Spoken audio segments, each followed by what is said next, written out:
আসসালামু আলাইকুম। বাংলাদেশ এবং পশ্চিমবঙ্গের সর্বশেষ আবহাওয়ার খবরে আপনাদের সবাইকে স্বাগতম। বাংলাদেশে এখন বর্ষাকাল পুরোদমে চলছে।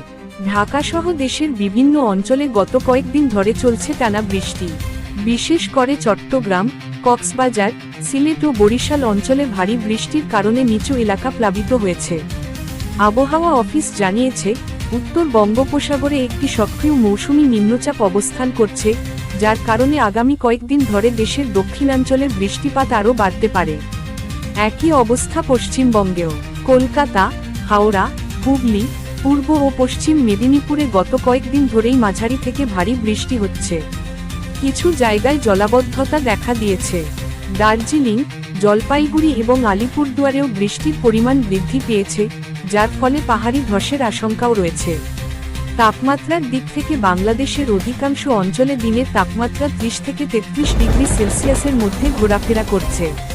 কলকাতা এবং আশপাশেও একই ধরনের তাপমাত্রা রেকর্ড করা হয়েছে। তবে বাতাসে আর্দ্রতার পরিমাণ বেশি থাকায় গরম কিছুটা বেশি অনুভূত হচ্ছে। পরবর্তী 48 ঘন্টা এই বৃষ্টিপাতের ধারা অব্যাহত থাকতে পারে।